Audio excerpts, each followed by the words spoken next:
আসসালামু আলাইকুম। ইউরো 2024 সালের দ্বিতীয় রাউন্ডের খেলা নিয়ে আলোচনা করব এই ভিডিওতে। আজকে দুটি ম্যাচ ছিল। প্রথম ম্যাচে বেলজিয়ামকে 1-0 গোলে হারিয়ে ফ্রান্স কোয়ার্টার ফাইনালে উন্নীত হয় এবং দ্বিতীয় ম্যাচে টাইব্রেকারে 3-0 গোলে পর্তুগাল স্লোভেনিয়াকে উড়িয়ে দিয়ে তারাও কোয়ার্টার ফাইনালে নিশ্চিত হয়। তো পর্তুগাল কিন্তু অনেক কষ্টকর জয় পায় আমরা জানি। স্লোভেনিয়া কিন্তু প্রথম রাউন্ডে 3টি ম্যাচে ডিফেন্সিভ অনেক কটা করেছিল, তারা কোনো গোল হজম করেনি। তো এরকম একটা ডিফেন্ডার কিন্তু আজকেও ভাঙতে পারেনি, বিশেষ করে যখন 90 মিনিটের খেলা শেষ হয়ে যায়।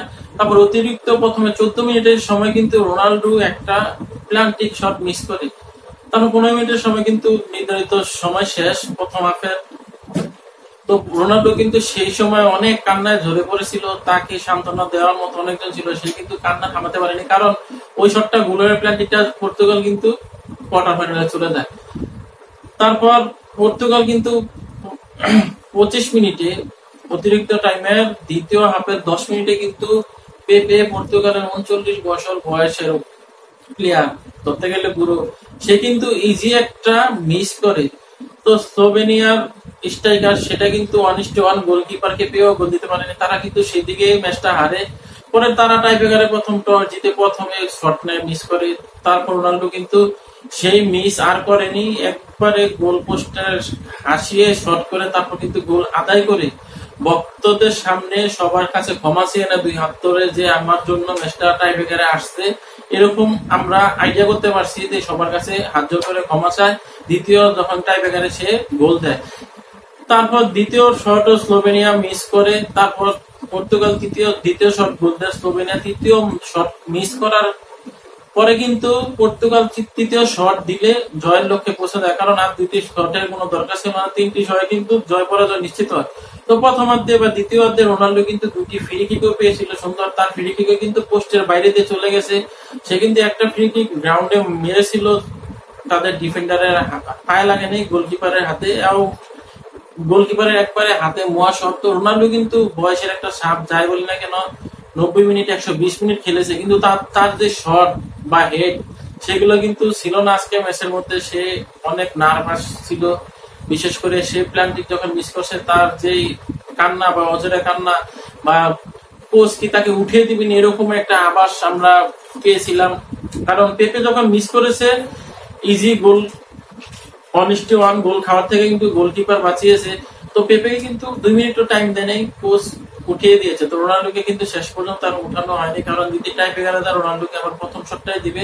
বিশ্বমানের খেলোয়াড়দের কিন্তু কোচ টাইব্রেকারের জন্য তার শটটা রেখে দেয়, এটাই স্বাভাবিক। তো পর্তুগাল টিমের জন্য অভিনন্দন, বিশেষ করে রোনাল্ডোর জন্য। এরকম টিম দুই একটা থাকলে তখন ইউরো বা বিশ্ব যে কোনো জমজমাট লড়াই জমে। তো আমরা কিন্তু দিনের প্রথম ম্যাচে বেলজিয়ামকে অনেক অসহায় আত্মসমর্পণ করতে দেখেছি, কারণ বেলজিয়াম কিন্তু ফ্রান্সের সাথে গত যে বিশ্বকাপ 2018 সালে তখন কিন্তু তারা 1-0 গোলে হারে। তো তারপর উয়েফা চ্যাম্পিয়ন লিগের লাস্ট ম্যাচে সেটাও কিন্তু বেলজিয়াম হারে। তো এটা কিন্তু তাদের একটা প্রতিশোধ নেওয়ার ম্যাচ ছিল ইউরো চ্যাম্পিয়নশিপে 2024-এ, সেটাও কিন্তু তারা 1-0 গোলে হারে। এছাড়া কিন্তু বেলজিয়াম ফ্রান্সের সাথে অতীতের রেকর্ড ভালো, 75 ম্যাচ খেলেছে বেলজিয়াম আর ফ্রান্স, 30টি ম্যাচে কিন্তু অতীতে বেলজিয়াম জয়লাভ করেছে, 26টি ম্যাচে ফ্রান্স জয়লাভ করেছিল, আজকেরটা সুদ্ধা 27টি হয়েছে, আর 19টা ম্যাচ ড্র হয়েছে। সেই কি পরিসংখ্যানে কিন্তু বেলজিয়াম অনেক এগিয়ে। তো ফ্রান্স আজকে কিন্তু তাদেরকে রুখে দিয়েছে। তারা যেভাবে খেলেছিল, বিশেষ করে ইজি গোল, লুকাকুর গোল কিন্তু ফ্রান্সের গোলকিপার বা ডি ব্রেনের গোল কিন্তু গোলকিপার বাঁচিয়ে দিয়েছে, নাহলে কিন্তু ফ্রান্স অসহায় আত্মসমর্পণের মতো কিন্তু লাস্ট পর্যায়ে ম্যাচের যখন 5 মিনিট বাকি, তখন কিন্তু বেলজিয়ামের প্লেয়াররা আমরা জানি যখন বাঁচা মরার লড়াই হয়, তারা একটু কনফিডেন্স নিয়ে একটু আগ্রহ খেলে তারা দুটো নতুন স্ট্রাইকার না মানে সত্ত্বেও কিন্তু তারা ব্যাক পাসে খেলছে, 3-4টা ব্যাক পাসে খেলছে, তারা অ্যাটাকিং যেটা ফুটবল আমরা জানি সেটা কিন্তু খেলেনি, ব্যাক পাসে খেলেছে। মনে হয় যে তারা আরো আধা ঘন্টা সময় পেয়েছে। তো এরকম একটা মনমানসিকতা নিয়ে কিন্তু অন্য কোনো দল খেলে না যদি গোল পিছিয়ে থাকে। তো বেলজিয়ামের এটা একটা দুর্বলতার দিক চোখে মুখে বেশি উঠেছিল। তো শর্ট করেছে ফ্রান্স 19টি, বেলজিয়াম 5টি, বোঝা যায় বেলজিয়াম কিন্তু শর্ট কম কমই করেছে, কিন্তু ফ্রান্সের যে শটগুলো করে গোল গোল পোস্টের বাইরে কিন্তু অনেক শট, বিশেষ করে আমরা আজকে পগবাকে অনেক মিস করেছি। যে শট থাকলে কিন্তু এই শট অনেক গোল পোস্টের ভিতরে দিয়ে দেয় বা গোল পোস্টে রাখে, গোলও পেয়েছিল বিশ্বকাপে 2018 সালে। তো দুটি টার্গেট শট করেছে ফ্রান্স, একটি গোল হয়েছে। বেলজিয়াম দুটি টার্গেট শট করেছে, দুটি কিন্তু ফ্রান্সের গোলকিপার দুর্দান্ত ভাবে বাঁচিয়ে দিয়েছে। 56% বল ছিল ফ্রান্সের দখলে, 44% বল ছিল বেলজিয়ামের দখলে। তাও একটু হাড্ডাহাড্ডি বলা যায়, যেহেতু হাই ভোল্টেজ ম্যাচ। বেলজিয়াম কিন্তু ফ্রান্স আর বেলজিয়াম 2 আর 3 এর র্যাঙ্কিংয়ে, ফিফা র্যাঙ্কিংয়ে আর্জেন্টিনা 1-এ। তো তাদের ম্যাচটা হাড্ডাহাড্ডি হবে, সেটাই সবাই প্রত্যাশিত হয়েছিল। বেলজিয়াম একটু পিছিয়ে গিয়েছে, যে ফ্রান্সের মিডফিল্ডার গ্রিজম্যান তারা কিন্তু অনেক ভালো খেলে, এই জন্য বেলজিয়াম একটু পিছিয়ে গেছে। নাহলে আমার মনে হয় 50-50 চান্স ছিল ম্যাচের। ফ্রান্স 608টা খেলেছে, বেলজিয়াম খেলেছে 497টা, বেশ একটা পিছিয়ে নেই। তো বেলজিয়াম প্রথম নকআউটে কিন্তু তারা প্রথম ম্যাচে হেরে তারপর দ্বিতীয় রাউন্ডে আসে। প্রথম 3টি ম্যাচ খেলে ঠিক গোল পাসের সংখ্যা 88% বেলজিয়াম, ফ্রান্স হচ্ছে 92%। সব দিক দিয়ে তারা এগিয়ে। ফাউল করেছে ফ্রান্স 7টি, বেলজিয়াম 10টি। তো বেলজিয়াম এদিকে এগিয়ে গেলেও কিন্তু ফাউল কিন্তু এগিয়ে থাকা ভালো না। ফুটবলের ম্যাচের মধ্যে আমরা জানি ফাউলের থেকে কিন্তু অনেক ফ্রি কিক প্লান্টিক হয়ে যায়। তারপর হলুদ কার্ড বেলজিয়াম 2টি খেয়েছে, ফ্রান্স 3টি খেয়েছে। এদিকে ফ্রান্স থেকে লাল কার্ড কেউ খায়নি। অফসাইড ফ্রান্সের 1টি হয়েছে, বেলজিয়াম হয়নি। কর্নার ফ্রান্স 5টি পেয়েছে, বেলজিয়াম 2টি।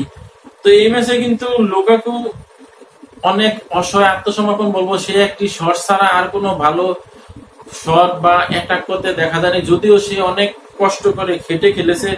তাকে কিন্তু সঙ্গ দিয়েছে ডেকো। ডেকো কিন্তু অনেক বল নিয়ে ঢুকে গিয়েছিল, স্ট্রাগল করে, তারপর ডিবলিং করে, যেটা বল পেরে কিন্তু সে উড়াদুরা যাকে বলে স্পিরিট, মনে হয় সে 1000 সিসি মতো এরকম দৌড়িয়ে ঢুকে যাচ্ছিল, কিন্তু সে একটা শটও করেছিল, প্লেস পায়নি। ফ্রান্সের ডিফেন্ডাররা কিন্তু তাকে প্লেস দেয়নি, এই জন্য কিন্তু সে আর তার যে স্বাভাবিক খেলাটা বা শট গোল পোস্টে দিবে সেটা কিন্তু দিতে পারেনি।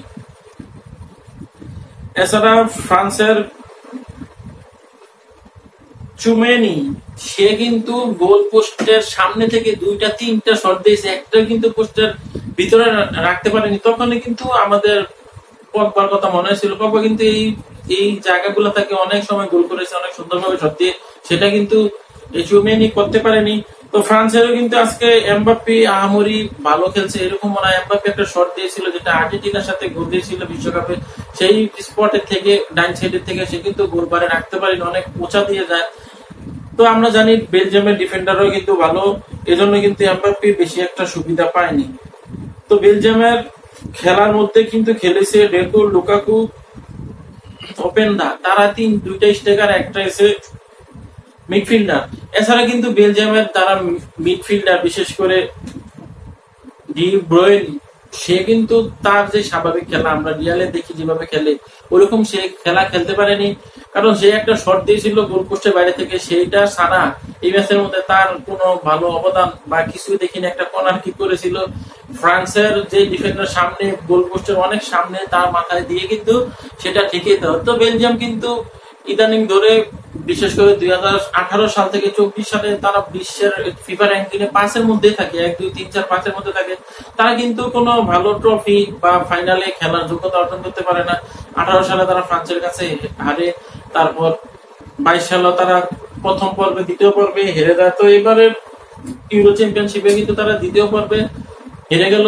তো কোয়ার্টার ফাইনাল কিন্তু তাদের আর খেলা হলো না। তো ফ্রান্সের টিম জনের শুভকামনা, বা প্রথম ম্যাচ, পরের ম্যাচ পর্তুগাল জিতেছে, এরকম টিম যে একটা থাকলে যে কোনো কাপে জমে। তো ফ্রান্স আর পর্তুগাল জন্য শুভকামনা জানিয়ে আজকের মতো বিদায় নিচ্ছি। এআই শরীফ খেলার গল্প। আল্লাহ হাফেজ।